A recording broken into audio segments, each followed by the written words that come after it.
Hey, shalom, shalom. This is starting out coming back with another lesson. I want to start off by giving all praise, glory, and honor to Yahweh, Bashim, Yahushua, Bashim, Karkadas. Double honor to the elders and apostles that rule well. Peace and blessings to you brothers out there preaching this word in sincerity and truth. This video is just going to be a response video to the elder apostle Ramlab's God doesn't interfere in human affairs, as you can see on the screen. It was kind of like a challenge that the elder Yatazak gave brothers in our camp to kind of, put up examples of how Yahweh intervenes in the human affairs, and then you see many examples of that in the scriptures. The example that I am going to refer to is the one in Maccabees, Second Maccabees. As brother know, that's my favorite books in scriptures. I don't know, just my spirit gravitates to that book. When I heard the challenge, one of my first thoughts was the story of Heliodorus in the time of Greek captivity, how Most High came to the aid of the high priest Ananias when they were under duress, when they would try to sack the treasury. It's a beautiful story. It's a beautiful story of faith and prayer, and how the Most High does intervene in affairs, and He guides our steps. As you know, there is no free will. The Most High is in control of all of these, everything that we do. So I'm just going to go start from verse 1, the second Maccabees, the third chapter, the first verse, and I'm going to read on down. The story is really self-explanatory. I'm not going to really have to expound too much. I don't want to belabor the points. Without further ado, this is second Maccabees chapter 3, verse 1. It says, "Now when the holy city was inhabited with all peace, and the laws were kept very well because of the godliness of Onias, the high priest." So as you see right there, everything was in peace because you had great leadership, and his hatred of wickedness. So he hated wickedness, man. So he kept everything in order as the high priest of in Jerusalem at that time. It said, "It came to pass that even the kings themselves did honor the place and magnify the temple with their best gifts." So things were going so well, and things were ran so orderly that even the kings themselves honored Jerusalem. They weren't messing with Jake. While they were in captivity, it says, "Insomuch that Seleucus of Asia of his own venues bear all the costs belonging to the service of the sacrifices. But one Simon of the tribe of Benjamin, who was made governor of the temple, fell out with the high priest about disorder in the city." He's just being a nigga, man, hating. And when he could not overcome Onias, he gat him unto Apollonius, the son of Thracias, who then was governor of Cilicia and Phoenice, and told him that the treasury in Jerusalem was full of infinite sums of money, so that the multitude of their riches, which did not pertain to the account of the sacrifices, was innumerable. So, he said above and beyond the account of the sacrifices, they got all this money, man. So he was just trying to cause discord amongst the body by going to the heathen. And it says, and that it was possible to bring all into the king's hand.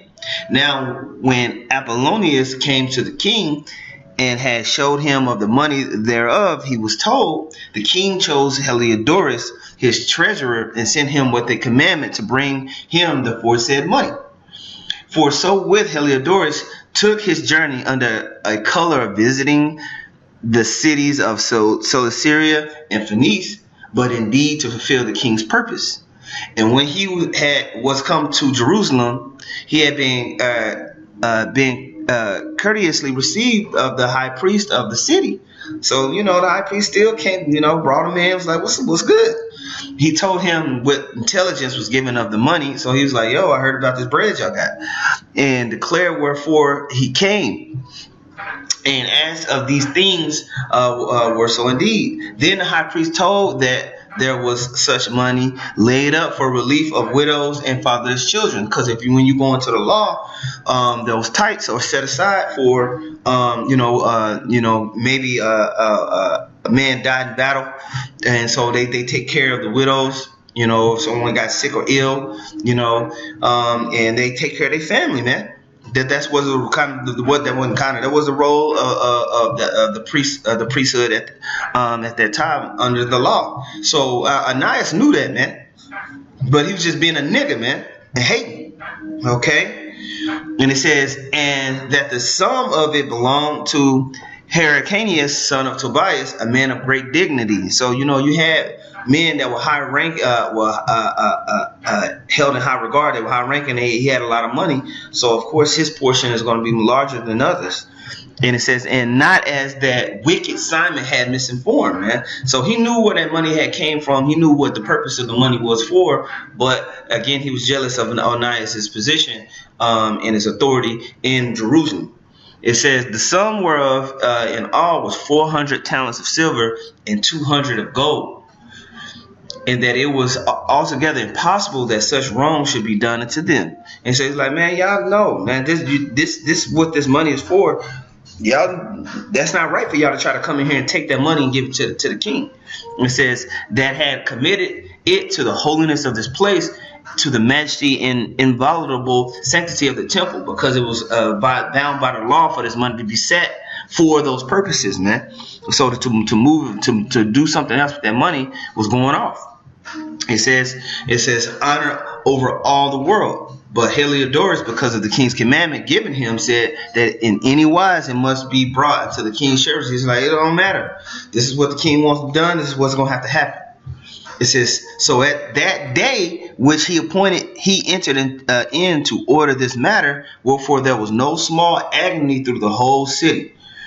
But the priests, prostrating themselves before the altar in their priest vestments, called unto heaven upon him that made a law concerning things given to he kept, that they should safely be preserved for such as had committed them to be kept.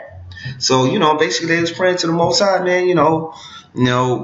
Protect us, because we doing the right things. We keeping the law. It says, then whoso had looked the high priest in the face, it would have wounded his heart, for his countenance and the changing of his color declared the inward agony of his mind.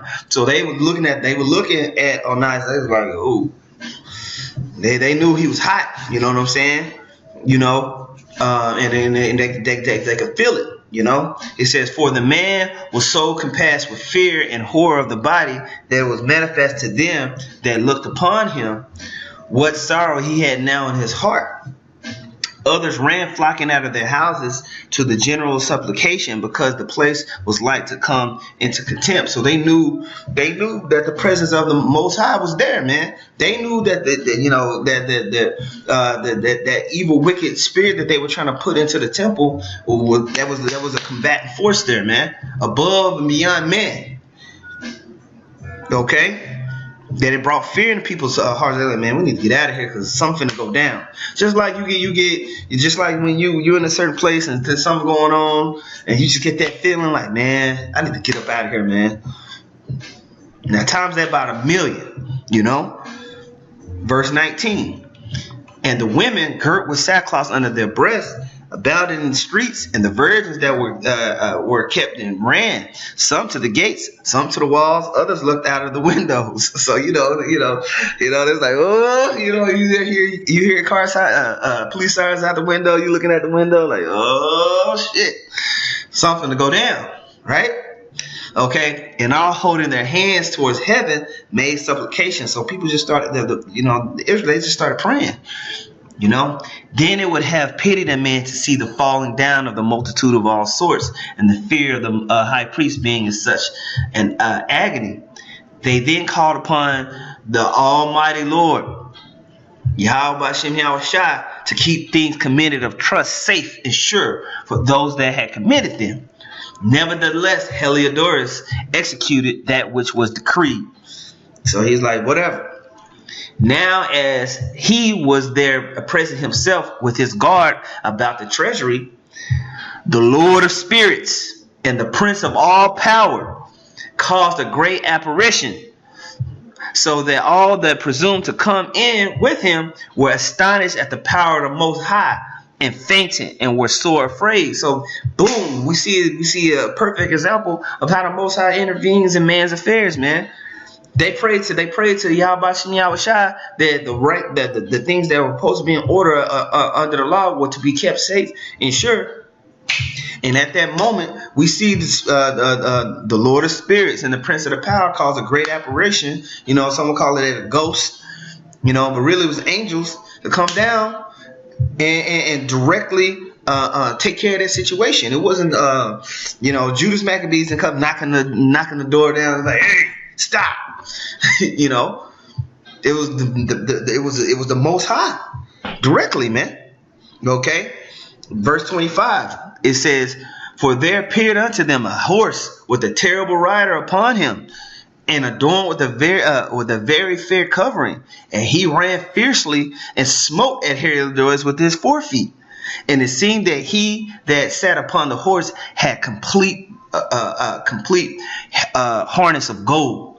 Moreover, 2 other men, okay, appeared before him, notable in strength, excellent in beauty, and comely in apparel, who stood by him on either side, and scourged him continually, and gave him many sore stripes." So this apparition appeared, and then they saw a man with a great horse just appeared out of nowhere and start beating the hell out of Heliodorus, man. And Heliodorus fell suddenly unto the ground and was compassed with great darkness. But they that were with him took him up and put him into a litter. Thus him that lately came with a great train and with all his guard into this said treasury, they carried out, being unable to help himself with his weapons. And manifestly they acknowledged the power of the Most High. So they saw directly the power of the Most High by how Heliodorus was beat to hell, man. They had to carry that man out of the treasury, man. "For he, by the hand of the Most High, was cast down and laid speechless without all hope of life." So the man couldn't even say nothing, man. He was through. And it was through the Most High directly interfering in human affairs. It says, "But they praised the Lord that had miraculously honored his own place for the temple, which a little afore was full of fear and trouble. When the Almighty Lord appeared, was filled with joy and gladness.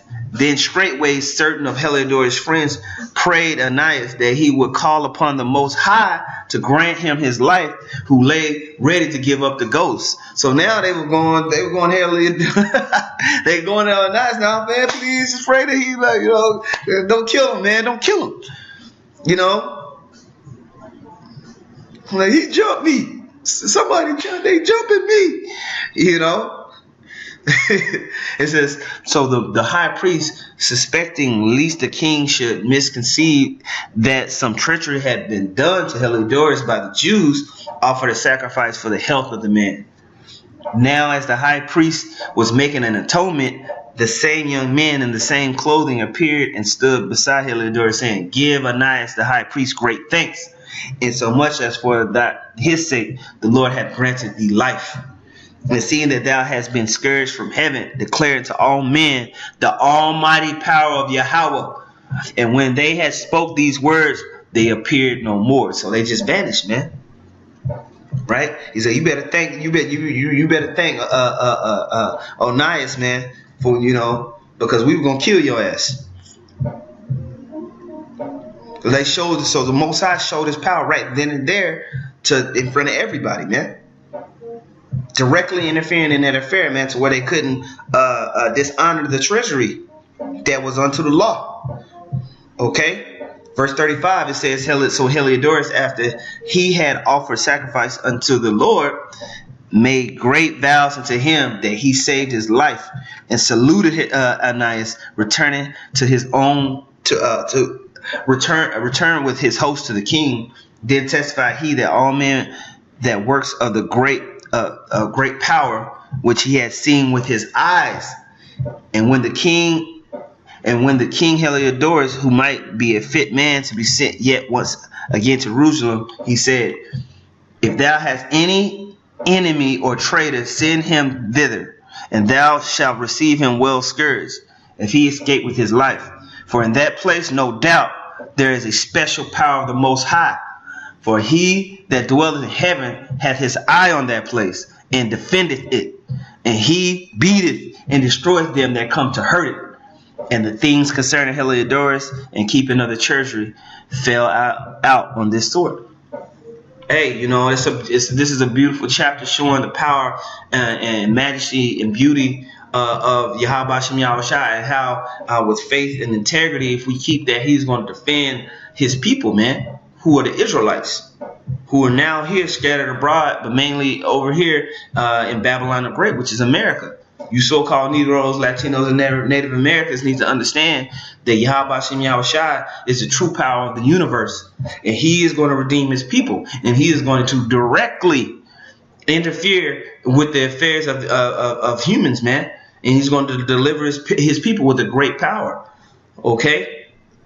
Hey, and with that, I want to give all praise, glory, and honor to Yahweh Hashem Yahushua, Hashem Rakakwadash. Peace and blessings to you brothers out there preaching his word in sincerity and truth. Double honors to the elders and apostles that rule well. Shalom.